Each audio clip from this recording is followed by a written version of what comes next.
Hello guys, welcome back. Today we are reacting to Spider-Man 2 gets got a 40 GB update and new gameplay details. Um, this is by the Crazy Gaming. I don't know if I said his name right, but yeah, we get to react to the Lunar Squadron. That video is about to come in like 20 minutes. Wait, let's begin to react to this.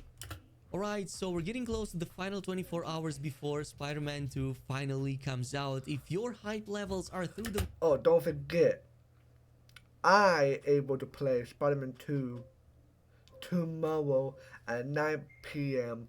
Pacific time. But I will be posting 3 videos on launch day with you guys. 10:30, 12:30, 3:30. That's my time schedule. I'll be up late tomorrow to get videos done for you guys for Friday. And plus I go to bed, wake up early wake up early Friday, keep playing it, and having videos settled. But yeah, hope you guys are ready, and I'm ready. But let's go. roof as they are in my case, let me know down below in the comments. In the meantime, we have some brand new gameplay going over one of the new zones that we're gonna play into, as well as a massive day one update that you should definitely get ready for because it's going to be almost half the size of the game. And by the way, you still have a few more hours to enter the giveaway for 2 copies of Marvel Spider-Man on the PlayStation 4 to enter.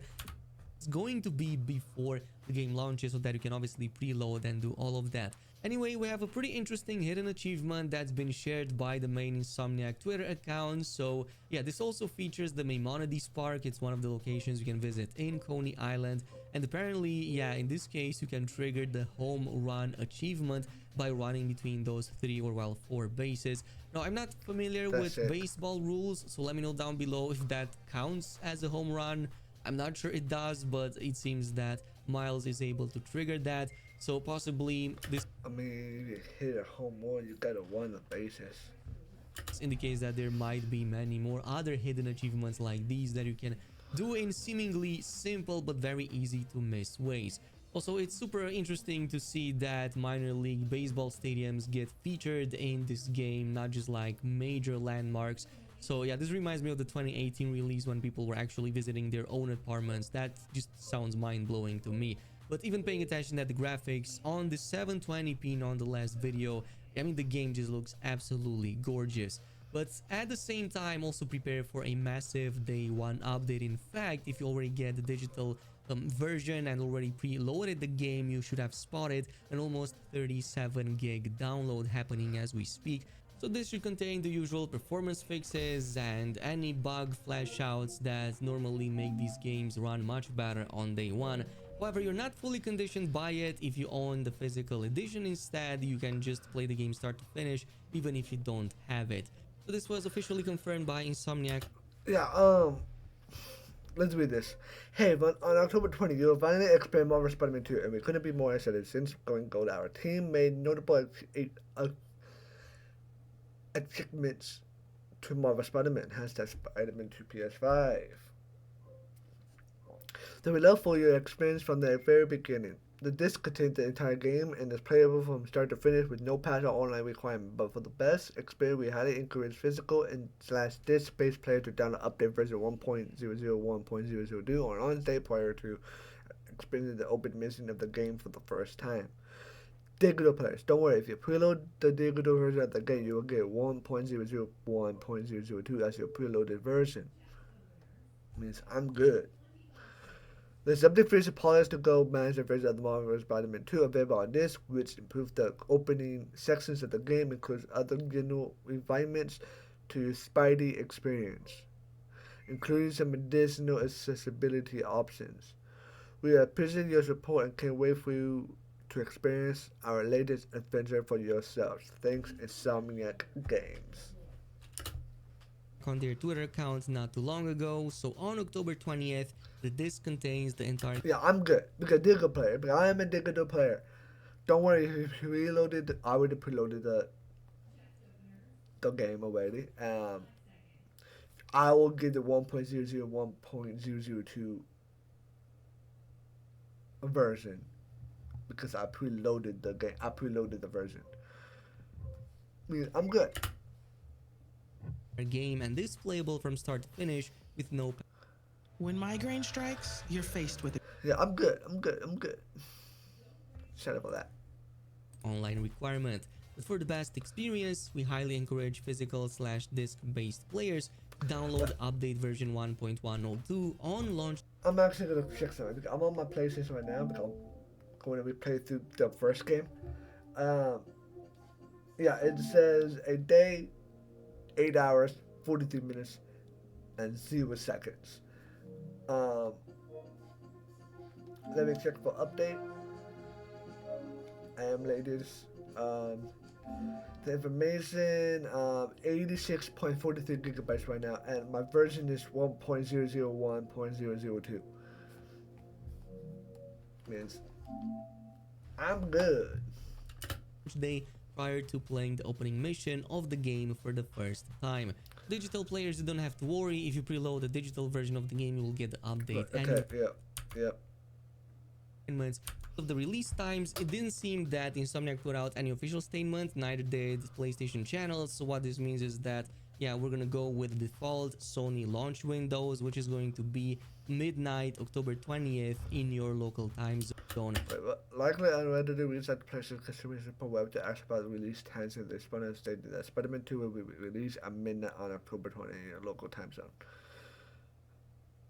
So it's technically on the 19th, but midnight of October 20th, you will be able to play the game.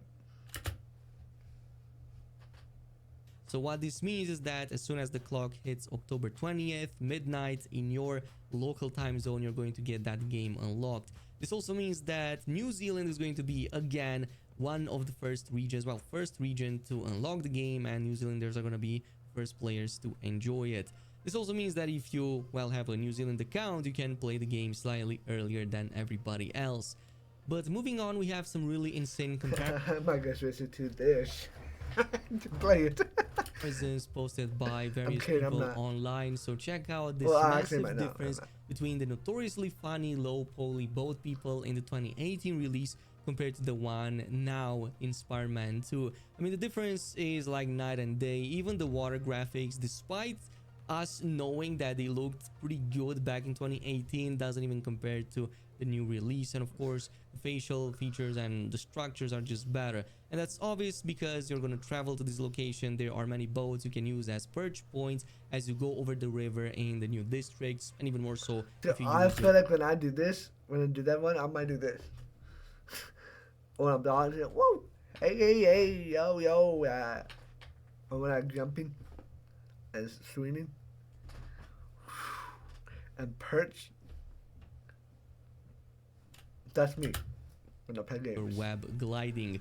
We have a few more though, including this one from the gameplay reveal back in the summer compared to the ones from the same location in the recent reviews. You can see that there is a massive difference in the lighting, and I mean just the contrast and the way the light just bounces over the suits is definitely much better this time around, and a lot more vibrant and a lot more clear. Almost like even like the hours are a bit more different, even though it definitely seems to be the exact same sun position. Plus the background is a lot more detailed compared to even back then, so very interesting. Plus more different, even vibrant.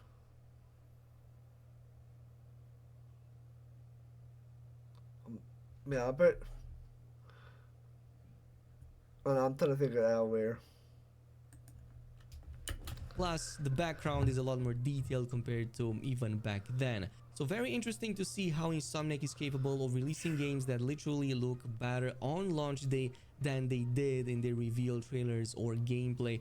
Most other companies go through severe downgrades when the launch happens. Props to Insomniac for actually figuring that out. But let's move over to the next section, which is going to be about the game length. For those of you who are still worried about it, Forbes just posted some clarifications about it. So Paul Tassi was able to finish about 98% of Marvel Spider-Man, almost going in with the full platinum.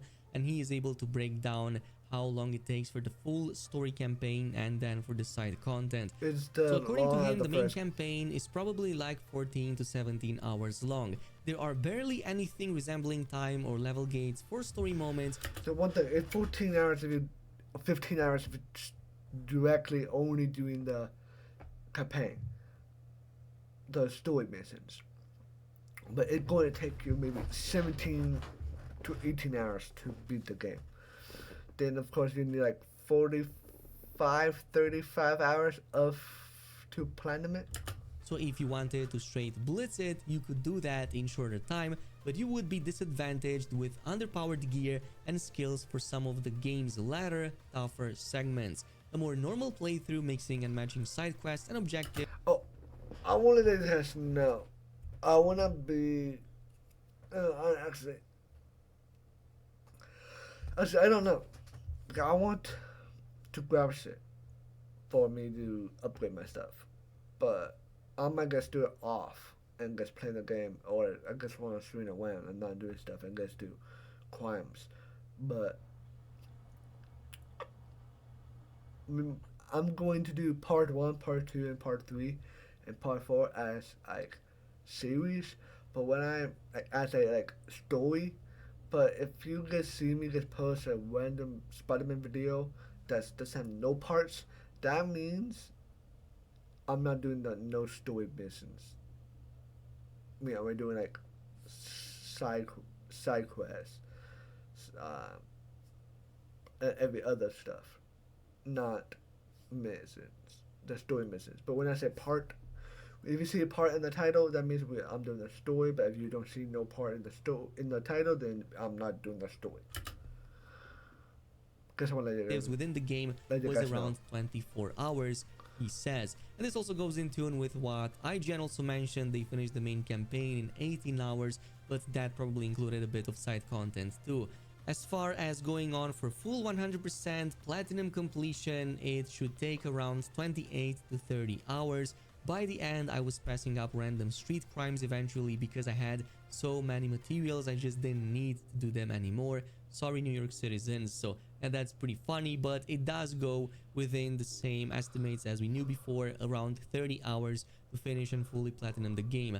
So yeah, that sounds about right. Given the fast-paced action and all the things that happened, that's about in tune with what happened with the first game. However, it is considerably shorter than God of War Ragnarok, which for 100% completion required significantly more than that, about 50 hours at least in my case, and I played that game for like 100 hours, had to uncover many things in it by default. But I mean, let me know down below what's your opinion on the 30-hour mark. In the meantime, we do Unlike have some shorter interesting games, details but I on was, like, starting stages living and long. us But meeting with the Spider-Man game, the first one, is at the perfect amount of time to platinum it, to beat the game at the perfect time. of course, Harry Osborn early on and how he comes back into Peter's life. So one of the questions, of course, Harry Osborn early on and how he comes back into Peter's life. So one of the questions was, well, Peter now has his best friend coming back into his life with Harry, of course, and he also has his best friend Miles now. How is that going to look like? And Yuri explained, well, Peter's got two people in his life and he's splitting the time between MJ and Miles, and while Harry used to be in his life more, Peter is obviously super happy to see Harry again, but it inevitably challenges his triangle that they've set up. The triangle is really strong and now it's a square, which I guess could be also strong, but it's definitely different. Peter has taken on this mentor figure for Miles. Now with Harry back, he just wants to spend time with Harry because Harry is his best friend, he added. So yeah, it definitely sounds like we're gonna spend quite a bit of time with Harry, which I'm all up for because I mean it's a very interesting dynamic over there that I wanted to see more being explored in this game. So really glad that they went with that direction, and there are some potentially really interesting comic moments in there that could be revealed. And it also seems from the previous trailers and previews that Harry is aware that Pete is Spider-Man, or at the very least he also spends time with Pete in his Spider-Man costume, as we've seen from some of the early on IGN shots. Anyway, that's it with the news for now. Totally stay tuned and subscribe if you want to see more Spider-Man content on the channel. There are gonna be a lot of guides and gameplay coming up really soon, so I will see you in the next video. There you guys go. Hope you guys enjoyed. If you guys did enjoy the video, please drop a like on the video, comment below, subscribe, post notifications about the syndromes. Tomorrow I will be able to play on Thursday. I will be able to play at 9 p.m. Pacific time. I'll be posting 3 videos: 10:30, 12:30, 3:30. Maybe even 5:30. Maybe I might make 4 videos. I don't know, but most likely it'll be 3. But yeah, Friday, 3 videos coming out. Tomorrow I'm able to play it at 9 p.m. Pacific time and make videos for you guys for Friday. And yeah, I'll tell you guys on the next video. Peace out.